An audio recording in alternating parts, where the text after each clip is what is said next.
Chairman, Lords, ladies and gentlemen,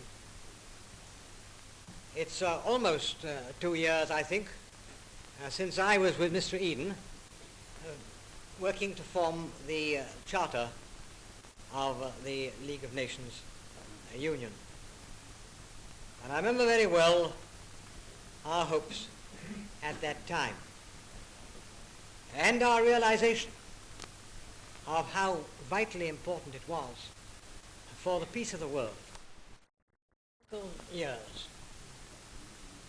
The Union has been undergoing what is always the fashion now to call teething troubles.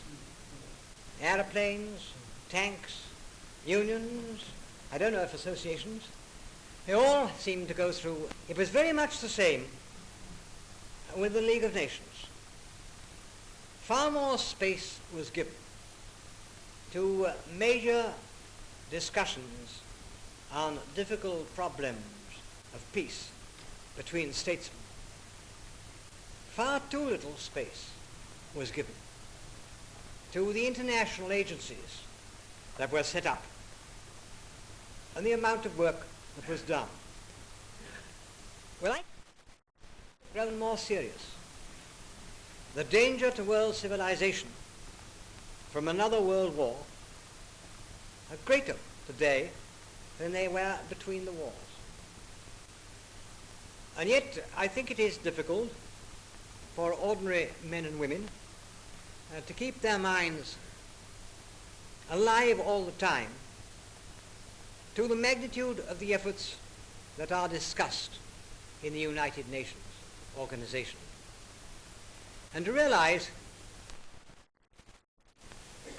we shall never get a lasting peace if it depends just on agreements between the governments. We shall only get it by agreement between peoples. And that agreement mustn't be a passive thing. It must be an active, constructive promotion of peace. Now, I want to see a relationship growing up between the peoples in every country towards the United Nations organization, such as we've got in our own country between the people and Parliament, so that we know it familiarly. We understand this afternoon is to stimulate interest in the United Nations Association. I was pleased the other day at meeting note that if we want the peace of the world, we must look to cooperation between peoples and not merely governments. Now, last night I was meeting a delegation, and therefore I would commend to you today the work of the United Nations Association as the one that is absolutely vital to the future, in which we all have a personal interest, in which we all want to relate all our activities, to have it always in mind, whatever we're doing, that the work we do here has its bearing, has its relationship to our international work, of our endeavor to get human beings to live together as brothers and sisters in the world. I would like, first of all, to join very warmly, at least tri-partisan. And therefore, the work that your organization is seeking to do is work on behalf of a national as well as an international cause. Ladies and gentlemen, the Prime Minister referred just now to some of the difficulties with which UNO is confronted. And I agree. It's impossible not to be, to some extent, disappointed by the setbacks in its working. In particular, I would say, with the greater freedom that belongs to one who has no ministerial responsibilities, I would say that in part those difficulties are due to the abuse of the power of veto. Certainly it was not conceived when I was working with my and the experience of recent months doesn't change that view. But still we have advantages. Today, this organization has advantages which the League never enjoyed. The universality, the virtual universality which United Nations command. It was long before Russia joined us at all, the Soviet Union, in the League.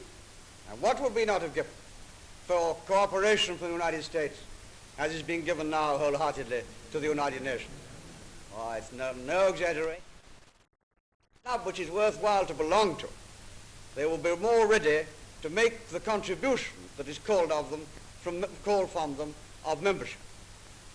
I mean by that if the nations find that the United Nations organization, through some of its branches, can provide material advantages, because after all that does influence people sometimes, food, so forth.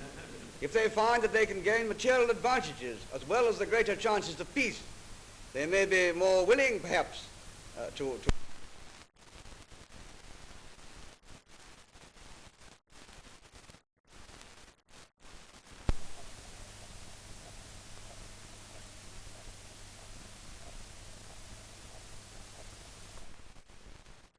We all know that. But it is the best hope of maintaining peace. If that is so, then it is the best gilt-edged security against war that you can get on any market in the world today. If that is so, and if you believe it. But we shall say, well, that's a matter for the statesmen. That's nothing to do with all of us here this afternoon. I don't think we... Well, now we expect a great deal from our statesmen.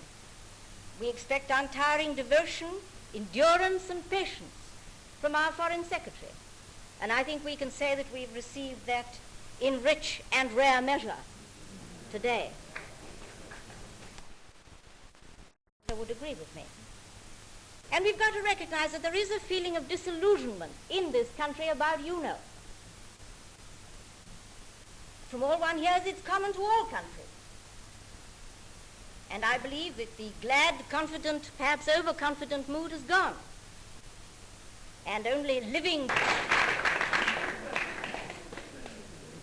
Well, there...